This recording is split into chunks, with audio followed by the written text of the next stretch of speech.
Hello and welcome to my Master's Exegesis, Thinking with Images, Experimental Documentary Editing. Before we begin, I'd like to acknowledge that this video essay exegesis was produced and researched on the unceded lands of the Bidjigal and Gadigal people of the Eora Nation.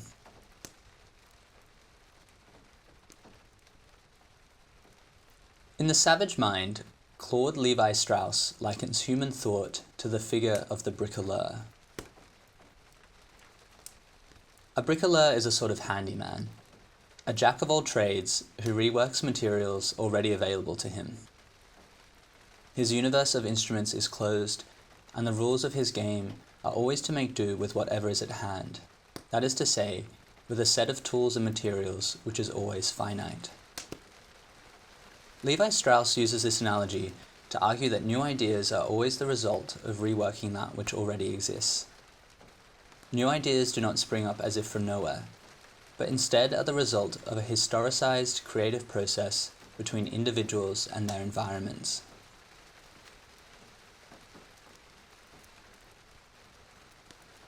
In this exegesis, I want to posit film editing as a form of bricolage. Editors are given a finite amount of material and rework it into a meaningful structure. But how exactly does this creative process work? And what strategies do editors employ to generate new possibilities of a finite set of images? In other words, how does an editor use film material to facilitate their own creativity?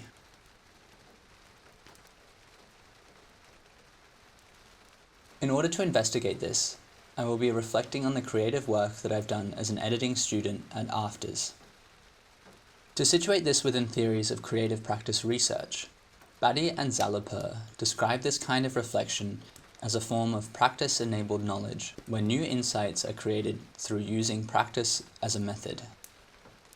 In other words, I will be reflecting on my own experiences as an editor to understand how film material informs my own creativity. So what research has been done in this area to date? In his seminal book on editing, In the Blink of an Eye, Walter Murch reflects on the way that the film material seems to take control of his creative process. The shots themselves seem to create each other. This shot makes the next shot, which makes the next shot, etc. Sometimes, the best times, this process reaches the point where I can look at the scene and say, I didn't have anything to do with that. It just created itself. Murch's account imbues the material with a life of its own. He talks as if the film literally puts itself together. But obviously it is still Murch who is making the cuts. So what is actually happening here? In a chapter entitled Documentary Editing and Distributed Cognition, Karen Perlman argues that editors, their collaborators, the raw filmed material, their notes and their gear, comprise an actively external, causally coupled, extended mind. Drawing on elements of 4EA cognition theory, Perlman argues that editors, directors, and film material form a system of cognition. The editor's thinking does not just occur in their skull, but involves the film material through the interplay between the editor and the images. So while Walter Murch might experience things as though the film is putting itself together, Karen Perlman would say this is because his creative process is so intricately tied to the film material that it literally forms a part of his own thinking. During my master's course, I edited a short experimental documentary entitled Acts of Protest. The crew attended various protests around Sydney and filmed the actions in slow motion.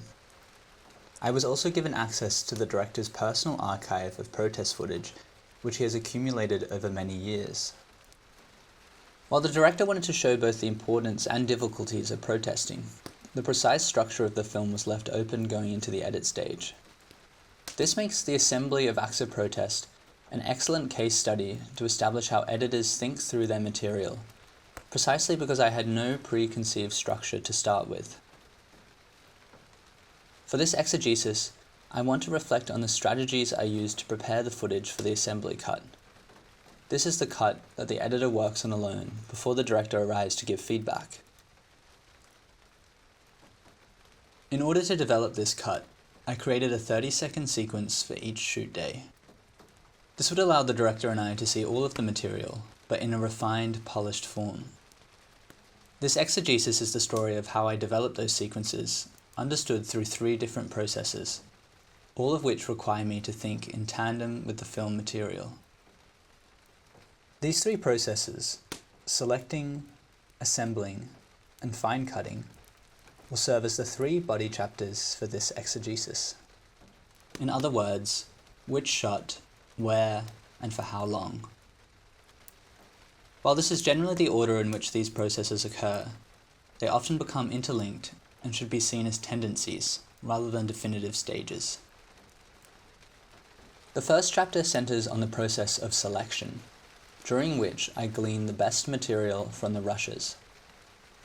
I pair this process with Brian Eno's gardening model of creativity to demonstrate how selection is a form of cultivation, creating an environment that will aid the editor's creativity down the track. The second chapter focuses on the process of assembly, where I consider the order of the images. This stage is understood through Deleuze and Guattari's concept of the assemblage, whereby constant reorganizations allow the editor to imagine new possibilities with the footage. The third chapter hones in on the process of fine cutting, whereby I determine the length of shots. This dimension of editing is understood through Karen Perlman's concept of rhythm. The editor uses their bodily reaction to their own cuts to develop a meaningful flow through the film.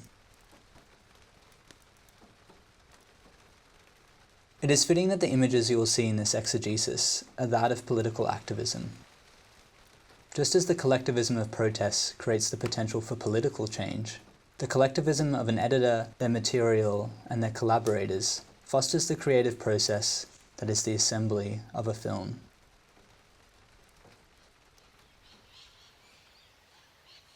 Chapter 1. Selecting as Gardening.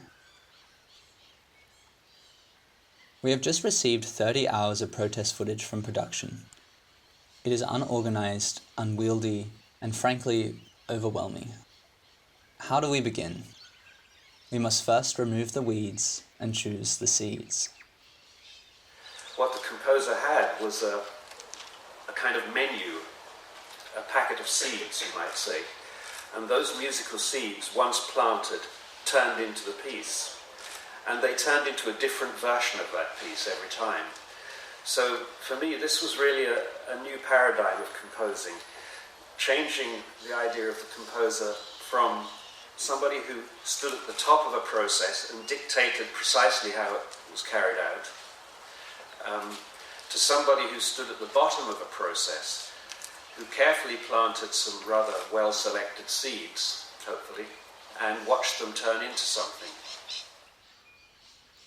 In a speech conducted for Edge magazine, music composer Brian Eno makes an important distinction between 2 models of creativity.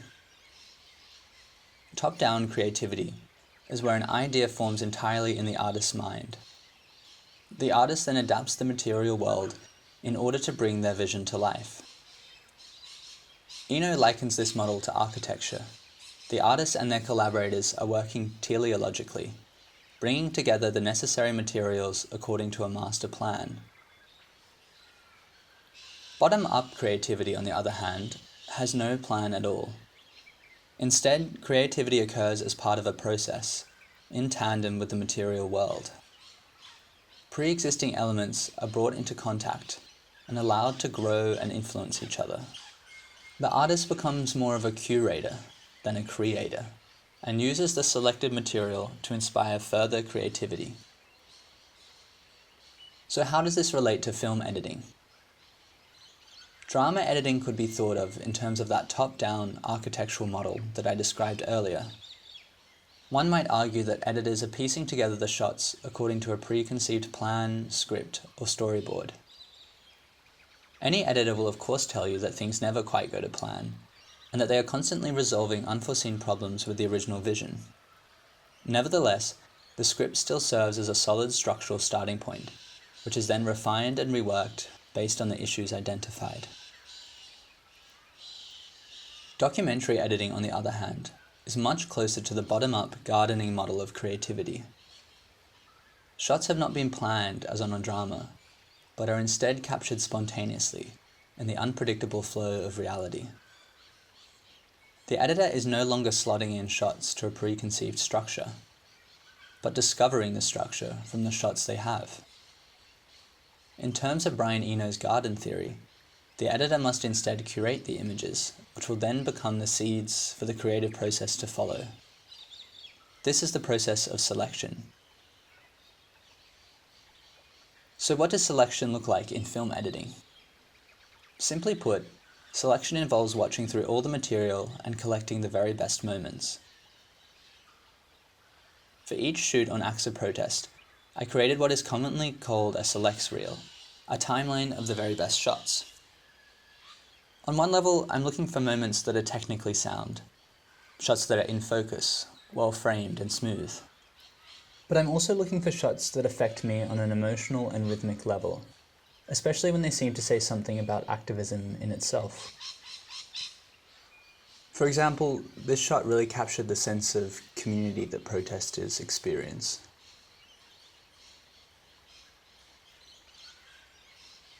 And in this shot, I was really struck by the authentic joy in this woman's face.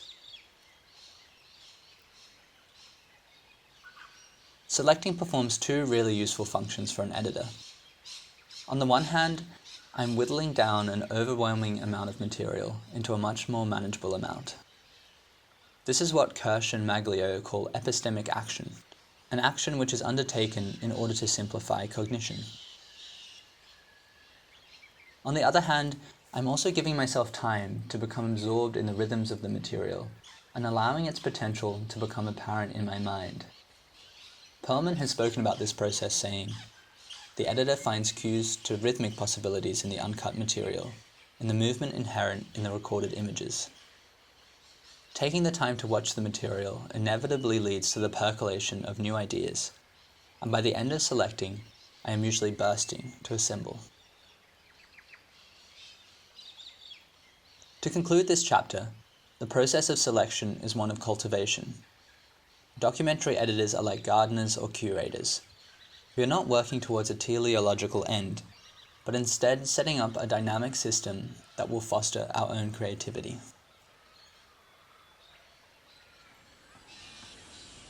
Chapter 2. Assembling as Assemblage. So we have now carefully curated the seeds which will form the basis of our garden. Now we must let it grow and organize itself through playful rearrangement. This is the process of assemblage.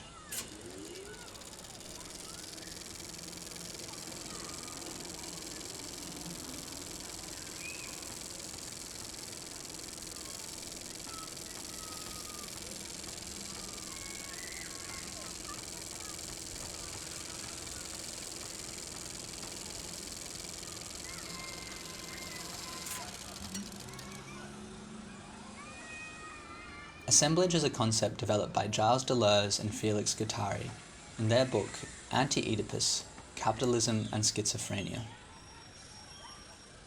In as simple terms as possible, an assemblage is a dynamic system of relations. It could be anything from a bicycle to an ecosystem to a social body. However, to contain things in such a way is almost antithetical to assemblage theory. True assemblage theorists must take the entire system into account. The complex flows, connections, and becomings that emerge and disperse relationally between bodies. What I really want to take from assemblage theory is its potential for creativity. By bringing unexpected things into relation, assemblage allows new ideas to emerge. How might we combine a porcupine with a banana? Pogo sticks with existentialism, or Willem Dafoe with a large barrel of goo. Assembling things together becomes a free source of creativity, and Kennedy et al. Argue that thinking in terms of assemblage will increase our capacity to affect and be affected, to open ourselves up to transformation. In other words, we should just whack things together and see what happens. In film editing, assemblage is transformed into the Kuleshov effect.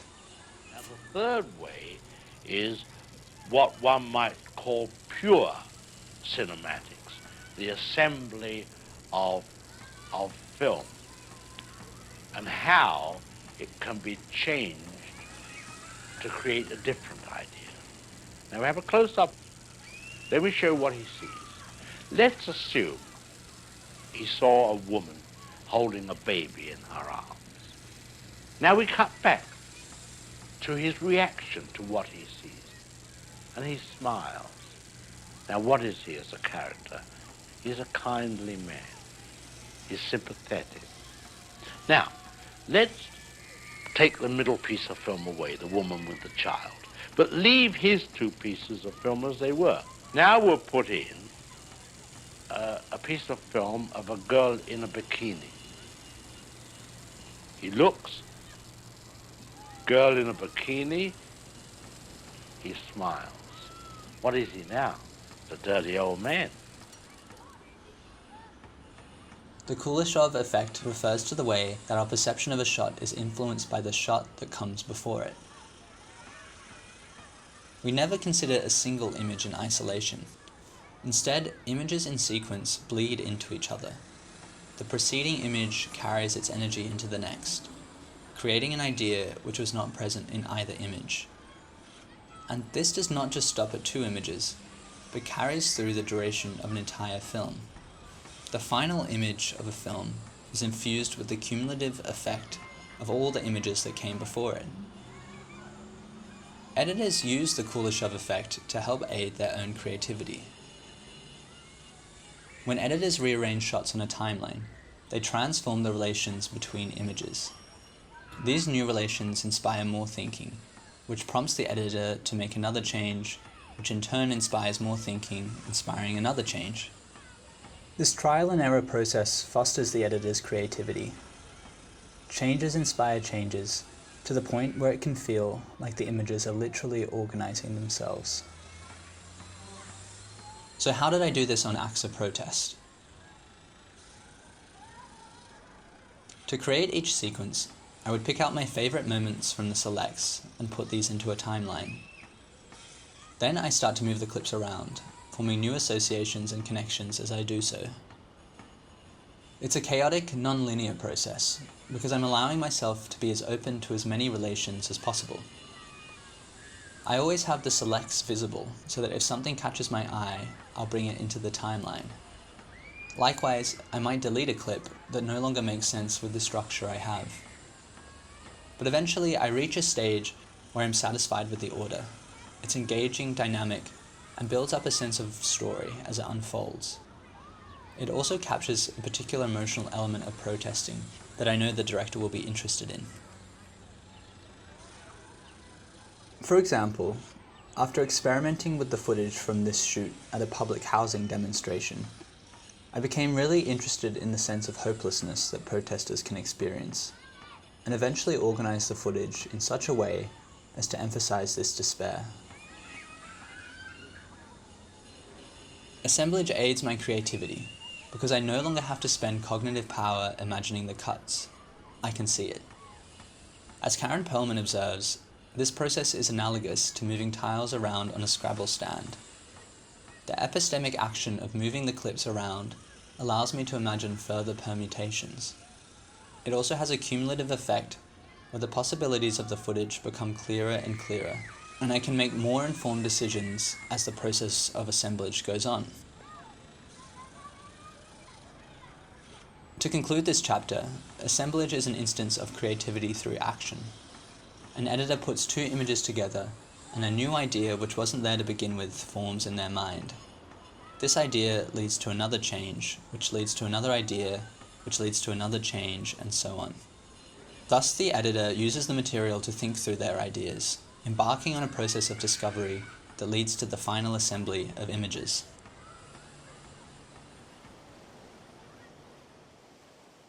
Chapter 3. Fine cutting as rhythm. So now that we are generally happy with the order of the images, it's time to address the finer details of the cut. Which frame shall we leave a shot, and which frame shall we enter the next? This is not something that is thought, but rather felt in response to the rhythms of the assembly. The editor thinks and feels along with the material, embodying and reflecting on the movements of the shots.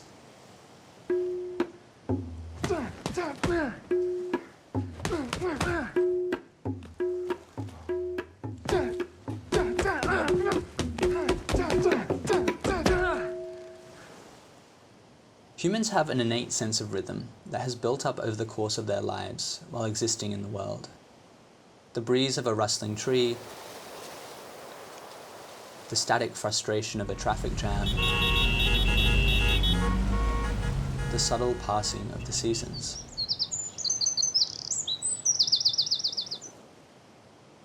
The potential of cinema to represent these rhythms excited early filmmakers such as Abel Gance. The possibility of inventing new rhythms, of encapsulating the rhythms of life, of intensifying them and varying them infinitely, becomes the essential problem for cinematographic techniques. When I first heard of the concept of rhythm in film editing, I assumed it referred to the rhythms of an editor's cuts. However, as Perlman notes in her book Cutting Rhythms, cutting also serves to join the kinetic rhythms embedded within each shot, while also generating broader rhythms that make up the film's overall structure. The cut is a privileged rhythmic device used to shape a film's overall rhythm, but it is just one kind of pulse within the music of light. Rhythm is therefore much more dynamic, and could relate to any kind of movement in a film. An actor's micro-gesture, the choreography of an action scene, or even the overall pacing of a film's three-act structure.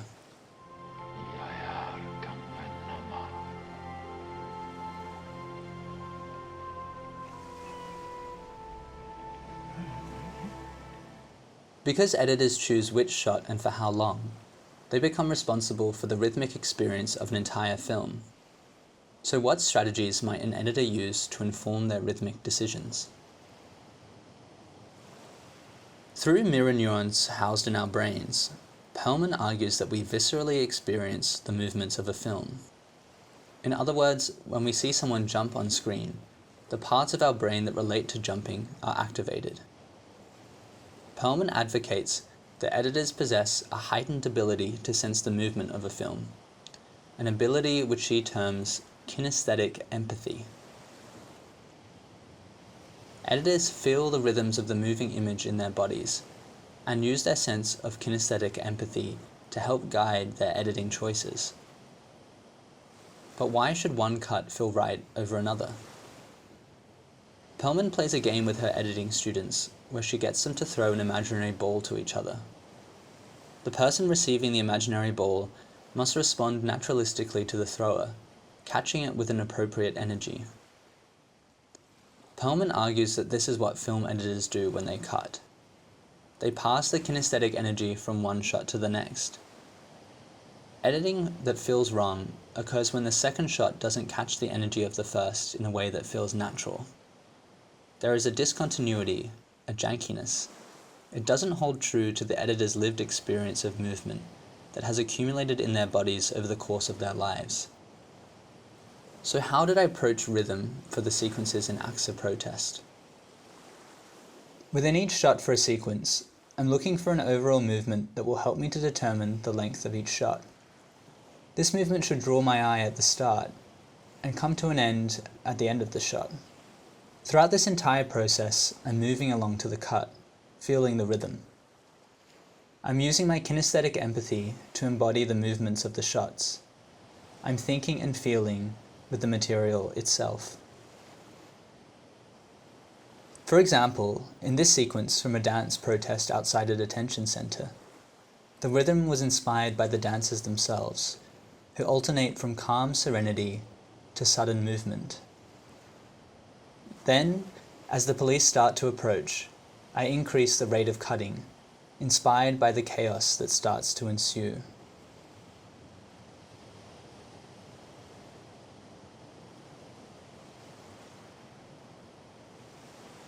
Responding to the inherent rhythmic qualities of the material makes the fine cutting process far more straightforward. With 25 opportunities to cut every single second, it's much easier for me to rely on the movements of the images to guide my rhythmic decisions. And these decisions are not so much thought, but felt. To truly know if a cut works, I have to experience it, ideally from the very beginning of a film. To conclude this chapter, rhythmic creativity occurs in tandem with the movements of the shots themselves. Without watching the cut, I could not be sure of the rhythm of a given sequence. I am thinking and feeling with the kinetics of the shots. Editors use kinesthetic empathy they've acquired from their past experiences to inform when and where they should cut. Conclusion. So now that we've fine cut all the sequences to rhythmic perfection, it's time to show them to the director. We put all the sequences in a timeline and watch them together. It's a bit unorganized, a tad unwieldy, and frankly, overwhelming. But that's okay, because this cut was never supposed to be the final cut, but rather a springboard for the next iteration of ideas. For the director and I are not geniuses. We are merely humble bricoleurs, and can only make do with what is directly at hand. First, we selected what we felt to be the strongest sequences. Then we assembled the sequences until we felt we had reached a compelling structure. And finally, we fine cut the sequences to create the overall rhythmic flow of the film. And of course, this was only the first of the countless iterations that took us to the final cut. At each stage, we were reworking the material in order to facilitate our own creativity. Changes to inspire changes, to inspire changes. In conclusion, we have seen the vital role that film material plays in the creativity of an editor. This was demonstrated by an analysis of my editing experience on an experimental documentary, where there was no preconceived structure to kickstart the edit process. In the first chapter, we saw how editors cultivate a productive editing environment by making selections from the rushes. This was understood through Brian Eno's gardening model of creativity.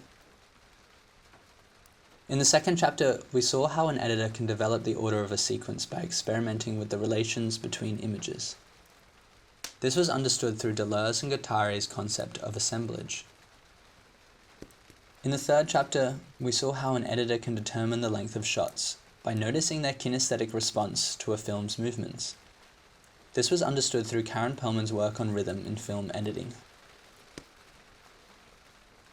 These three processes, selecting, assembling, and fine cutting, all utilize the images as a means for productivity.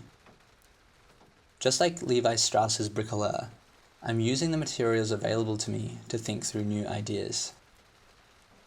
In terms of further research, much more thinking could be done on the role of collaboration in the edit process. The director plays a critical role in the editor's creativity, as does anyone who reviews the cut, such as test audiences, for example. More research could also be done on how an editor's individual subjectivity influences the cut. An editor brings the entirety of their past into the editing suite, and this is why no editor cuts the same footage in the same way. Finally, this exegesis has been instrumental for me in understanding my own creative process. It's incredibly refreshing to realize that my creativity is not something that has to be willed into existence, but instead can be fostered through the playful reworking of the world around me. And I think this is why I love editing. Thank you so much for watching this video essay exegesis. I hope you enjoyed it. Goodbye.